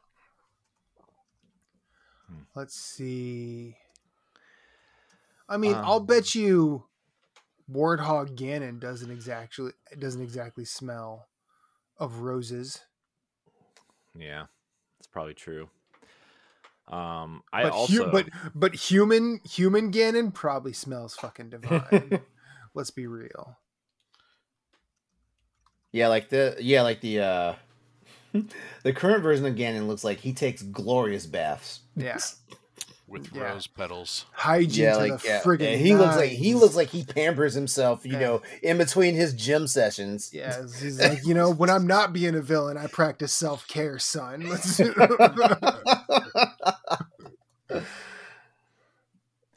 think I'm going back to Destiny, everybody, but it's okay. I think Callus probably smells really bad. He's a giant alien, ugly alien, fat god guy. He thinks he's a god. He's like a Roman emperor type. Big. Oh yeah, he probably smells terrible. Yeah, he's gross. Also, I mean, in do we think Zur has the best smell? Yeah, man. If you've played the 30th anniversary mode, you know I have not. He's in the space magic realm. He probably smells good. Okay. Let's see. I'm trying to find a image of Callus that people will. I want people to know what he smells like. Here, Game Rant has a picture of Callus. Even for being on an alternate plane of existence, I'll bet you most of the characters in Paradise Killer actually smell okay. This is what Callus looks like. He's also kept in a vat of like nastiness. Wow. Tell me that. Really trying. They're just. Oh my god. They're just really trying to out Pizza the Hut on this one, aren't they? Yep. He's dead now. Spoilers. If you haven't played Lightfall, too bad. He's dead now. I bet Nemesis from Resident Evil does not smell anywhere close to good. That's probably also true. He probably smells awful. Probably smells like he's dead. Yeah. I'll bet you Mr. X smells great though.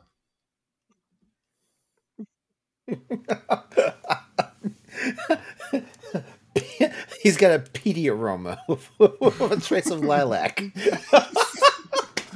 He smells like an aged scotch, so it's like a campfire plus alcohol. Man. Oh man!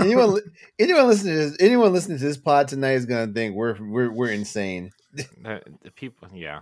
There's no thinking. They know. I think that went out the window a long time ago. Yeah.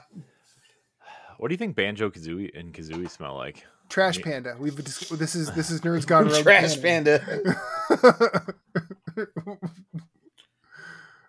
What was it? Was it when we played 20 Questions with Lee and Becky? Was it you said it was a trash rabbit in jorts?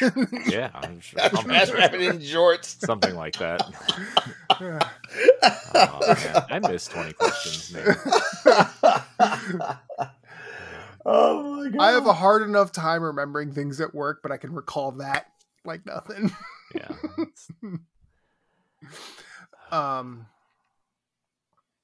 Oh. You know what? I'll bet you Booger Man smells fucking terrible. He smells like boogers and farts because that's one of his moves. So which one do you think smells worse, Toe Jam or Earl? Oh, it's neither. You want to know why? They don't smell like what you think they smell like. They smell like weed. Like that's it. They smell like aliens that came to Earth and got real high. Like that's. I can't find any argument against that. Yeah, me neither.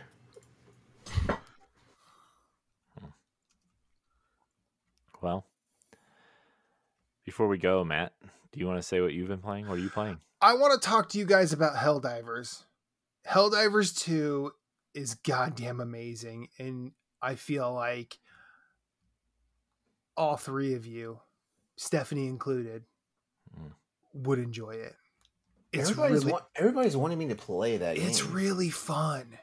It is really fun.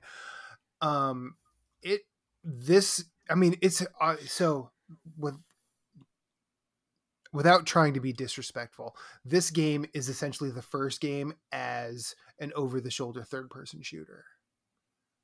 Like very little is really alternated or is really altered.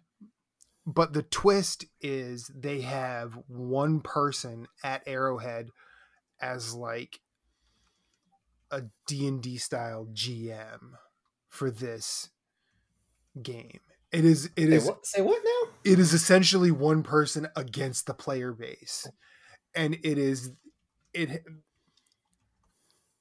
a special thing. And it is really cool to watch happen. Now, granted, the things that have happened in the almost 2 months that it's been out, it's not like if you start today, you get to experience all of that because everything just keeps happening. It's like, honestly, this is like the live service game for me, where I don't necessarily have to log in every day and do a task to understand that things are happening. But never have I felt in communication with a development team while playing a game so much as I have been playing this game. On top of that, like, it's just, you drop in for a mission, you try and complete that mission.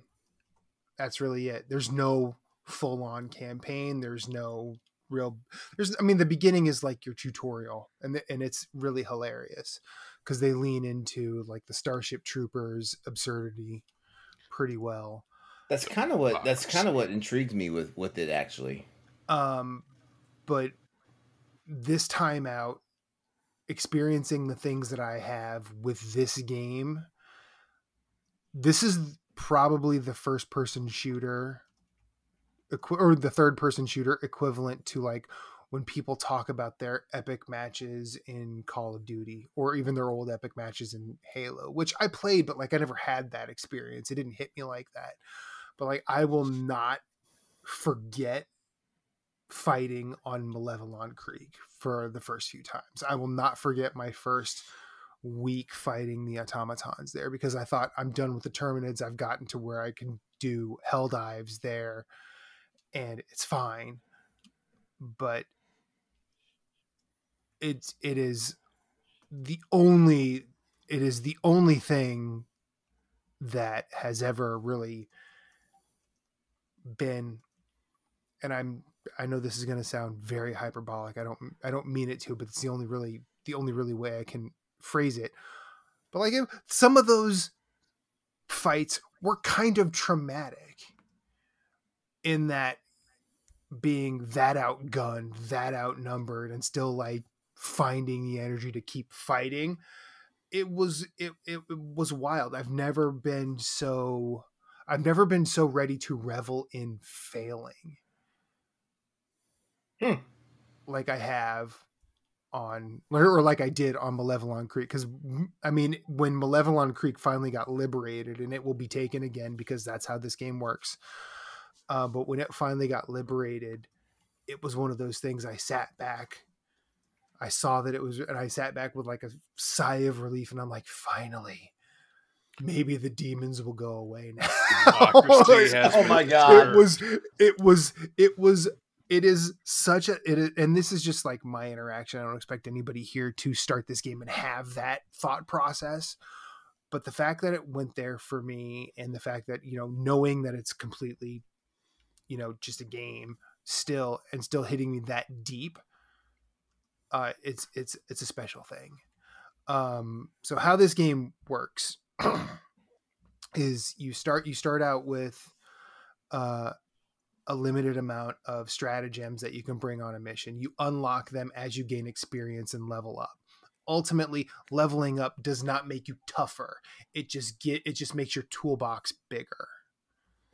So yeah, it does. You know, the adults are talking right now, Patrick. Stop. Democracy. Democracy. Democracy's nuts. But so leveling, like if like I'm level 67 right now, if I jump into a level 0's game, the only difference between them and I, other than the amount of games I've played, is the size of your toolbox.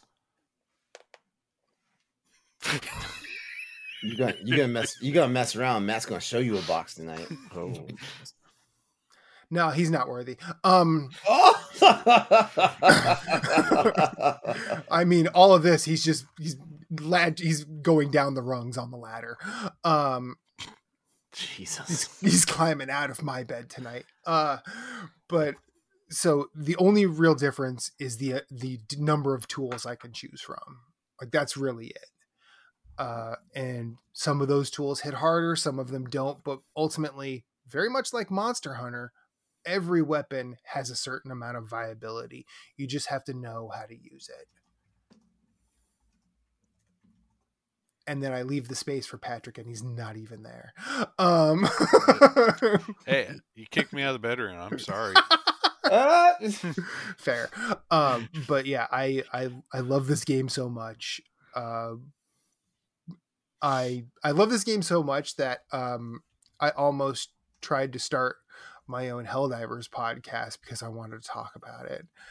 Then I found a podcast had already been started, and I reached out to them, and they had me teach them some things about Helldivers. It was wild. They're like, "You're gonna come on and teach us." I'm like, "Okay," and they didn't give you a job after. Well, I didn't ask because I felt like it would have been rude.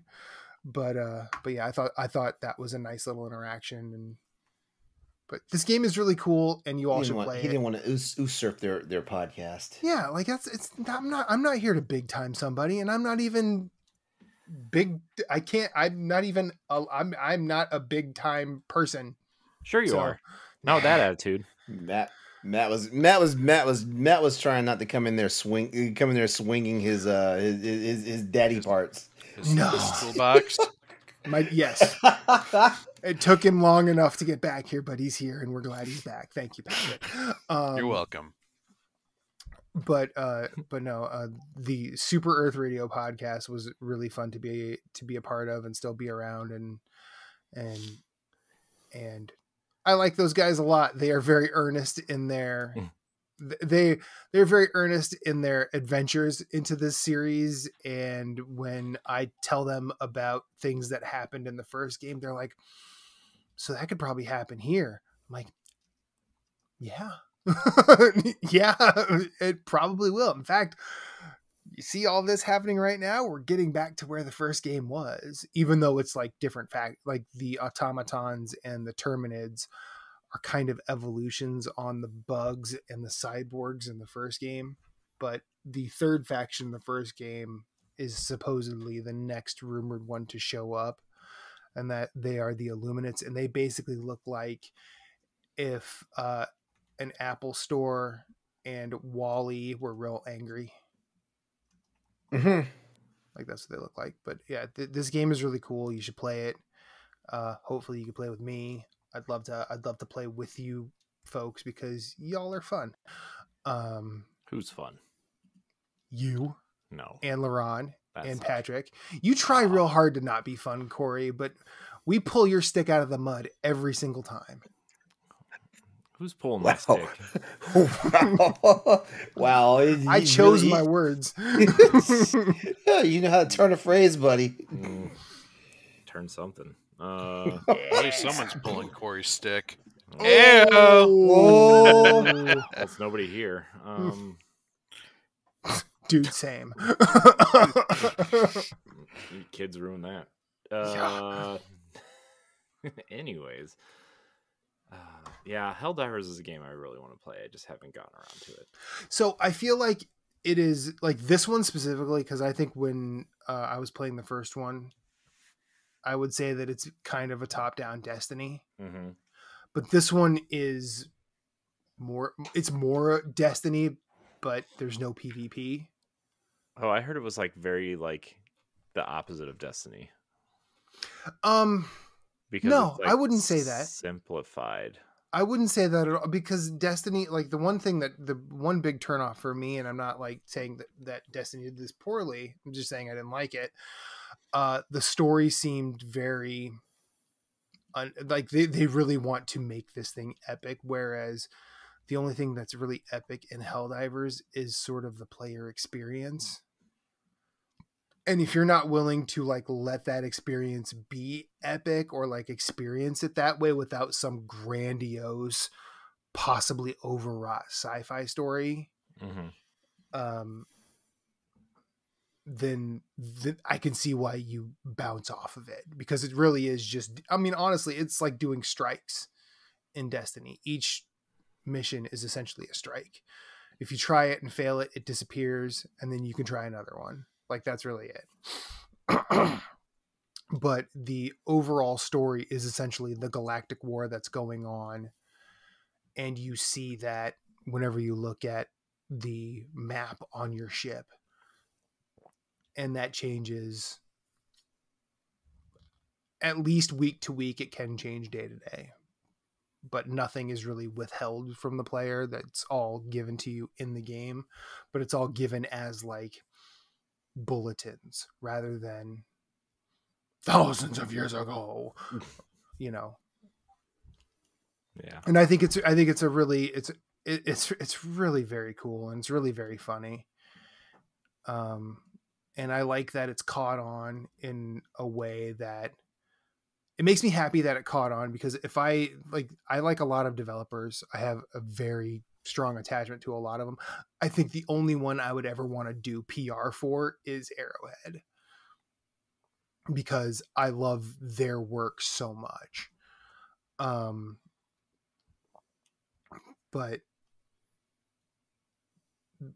the cool thing this time out specifically is everybody at the studio seems to be leaning into the bit. If you get into the Helldivers Discord, anything that comes from someone on the dev team it's like written to sound like the bulletins you get in the game, and it's really awesome. Like all of them are leaning into it. It's a wonderful little ARG on top of a great video game. And the fact that this one sort of broke big in a way that a small studio like Arrowhead was not ready for. It turned off a lot of it. Was like, how come this game is crashing so much? Well, you're talking about a sequel to a game that maybe had 100,000 concurrent players 9 years ago. Like, it was next to nothing. By comparison, now they're setting records on Steam. They're frying their servers because too many people want to play this game. And also, like, they're releasing new things for it at a steady clip, sometimes even as a surprise. Like, one day we logged in and all of a sudden there were flying bugs. There weren't flying bugs before, but now there are. They've added new mission types almost as a surprise. And there have been a lot of folks saying this game is pay to win. Anybody who has looked into it at all can realize that it's not. Anybody who's played the game for longer than 5 hours realizes that all of the better stuff that you need is essentially in the main game for you.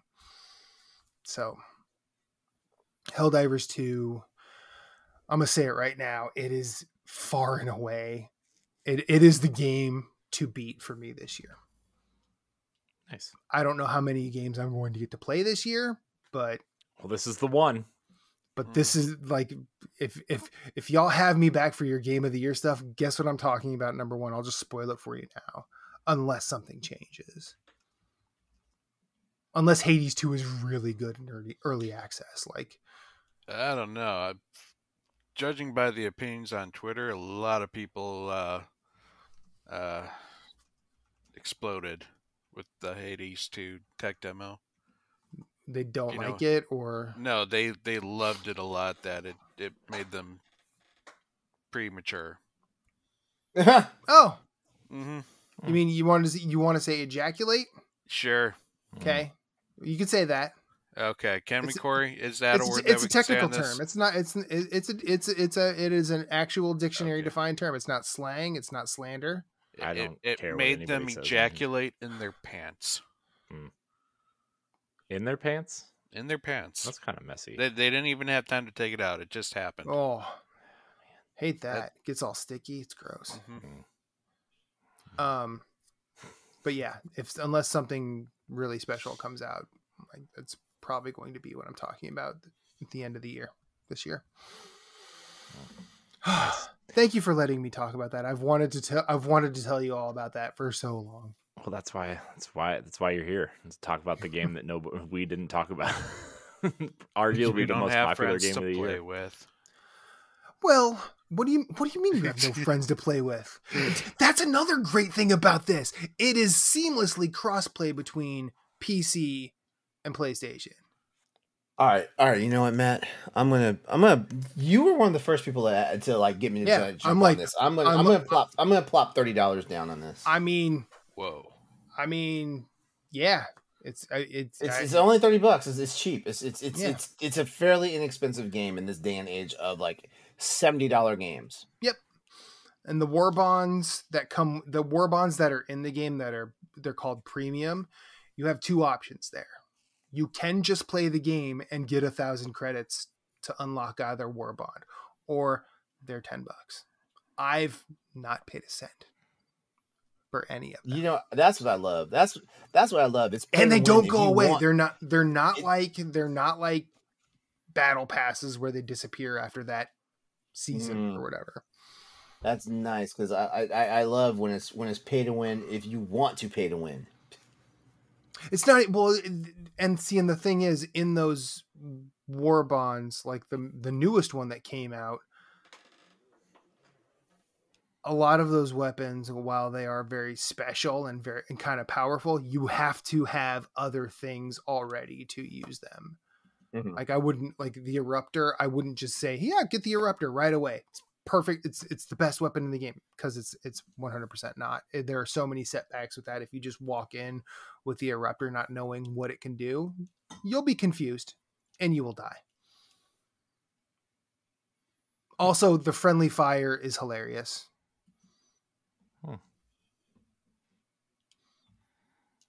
Yeah, that's always the funny part, though.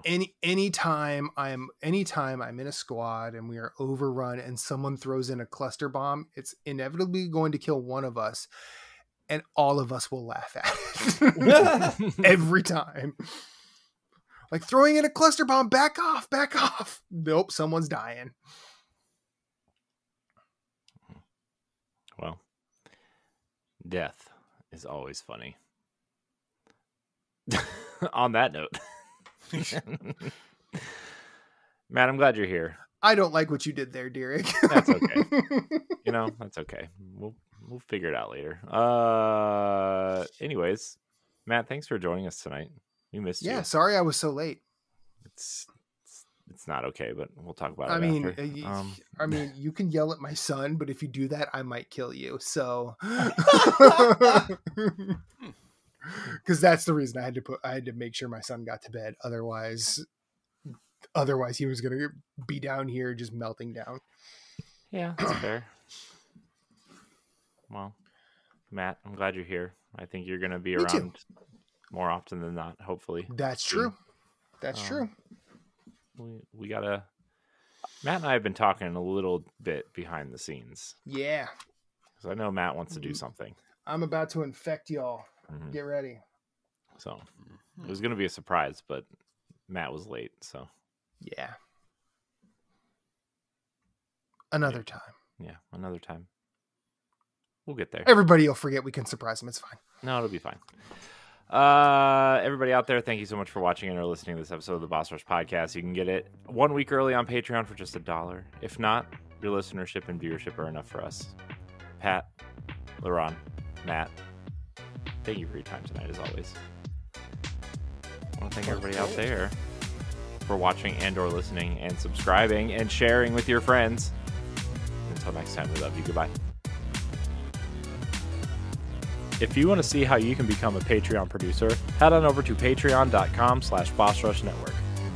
The Patreon producers for this month are Adriel Munger, Austin Campbell, Celeste Roberts, Christian S., Sana Dierig, Francisco Santillan, Matthew Kiel, and Todd Oxtra. Thanks for your continued support of the Boss Rush Network.